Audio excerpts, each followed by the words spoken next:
I own about 200 Doc Savage pulp fiction novels. I went in my living room, took this picture bookshelf.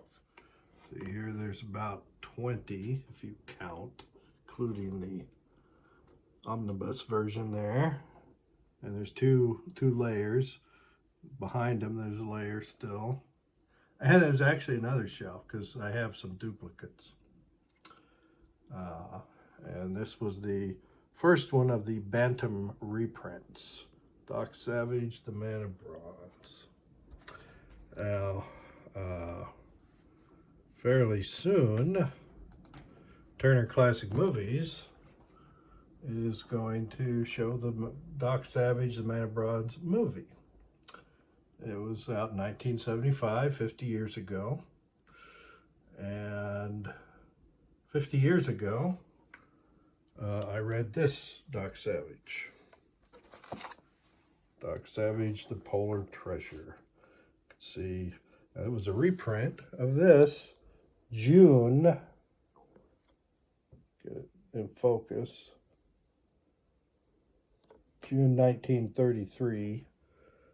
Doc Savage. It says Polar Treasure, 90-page novel. And these had, this is an oil painting. The publishers paid an artist to do an oil painting of a group, although these were all actual people, that was the basis for the oil painting. And then here's one, this one, The Polar Treasure. And I'm going to talk about manipulating information in writing. Now, here's the thing. This is the actual novel. Cost me 75 cents when I bought it in 1975 from Town Crier Bookstore in Hutchinson, Kansas. And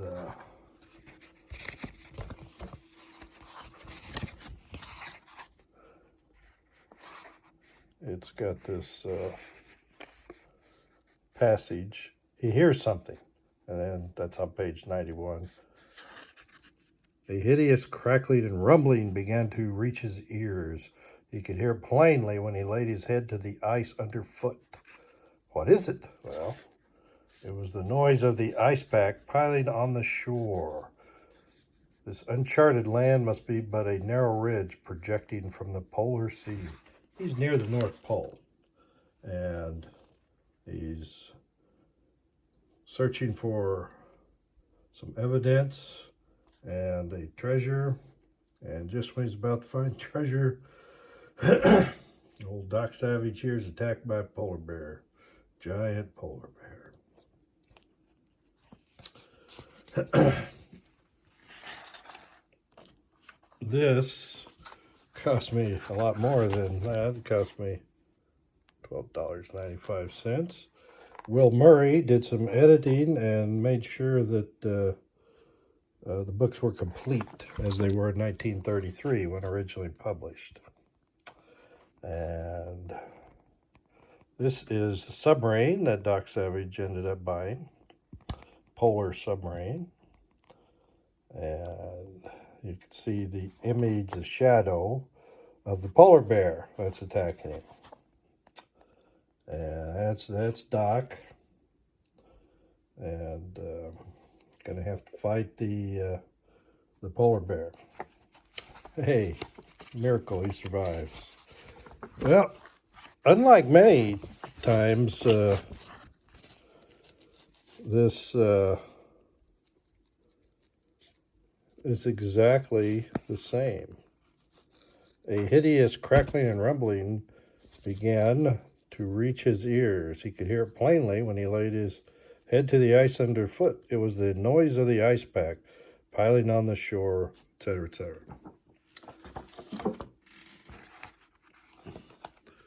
So I typed this out. Campbell wrote about scene sequel writing in his 1940 and 1950 books.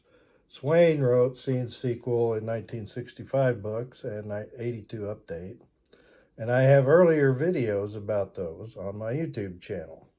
I will place this video at the end of that playlist.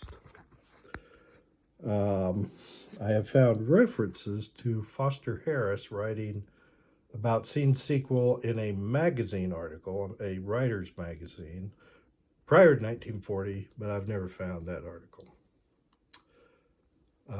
50 years ago, as I write this in April 2025, in April 1975, I was stunned when I realized I was reading a writing technique common in 1933 pulp fiction. This same technique was in several pulp fiction stories I'd read, and it's about manipulating information. Basically, it breaks down in two parts. It's not motivation reaction unit, it's not Scene sequel, it's raising a question in the reader's mind. What is it? There's some sensory input your main focus character is having, or the character of the moment, and then you answer it. It's telling, not showing, and it's considered bad form today.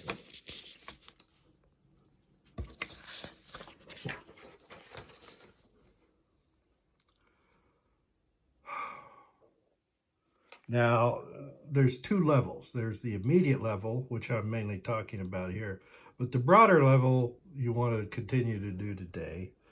For example, before they're attacked by a polar bear, Doc and the others, they express concern about being attacked by polar bears. Then it does happen.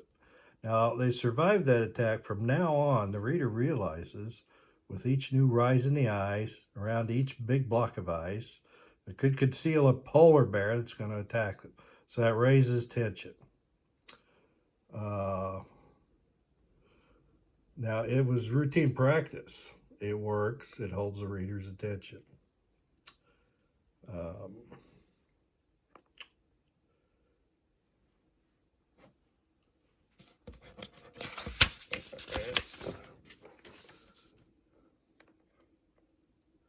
Oh, like a crevasse, it's summer, it's June, the ice is melting, Arctic ice, and giant crevasses could unexpectedly open and someone could fall to his death. And this happens in this story. So there's big things and little things.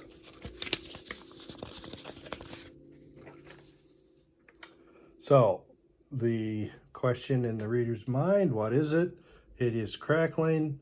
It is the noise of the ice pack piling on the shore. See, this is the way it's written. You could have written it much more plainly in other ways, but it's written to raise a question in the reader's mind. What is it? An awesome sound brought him up sharp. It split through the banshee howl of the blizzard.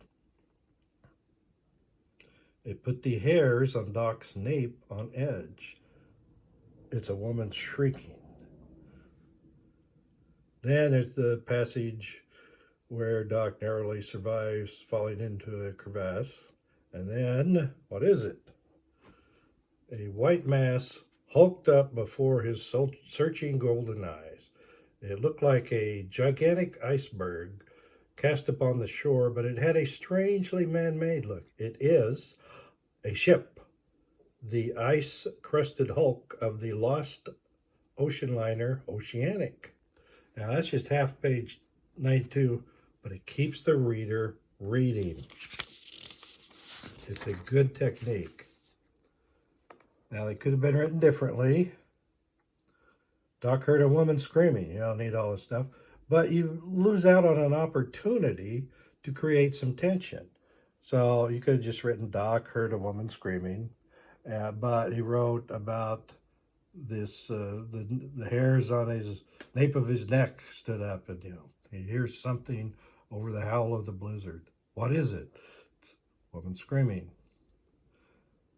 He sees some ice. What is it? Long lost steamship, and so forth. So I commend this to you. You can use it all the time. Look for ways to create tension by manipulating the order and amount of information you're giving. I mean, this is what's done in suspense, in mystery. Somebody knows, but here, nobody knows until you get to these various landmarks. It's good stuff, and it's what was used in the 20s and 30s, pulp fiction, until they started using what both Campbell and Swain called scene sequel writing, and Swain called motivation reaction units. I reread this, and I don't see scene sequel writing, and I don't see motivation reaction units. I do see these, what is it, and then it is, throughout the book.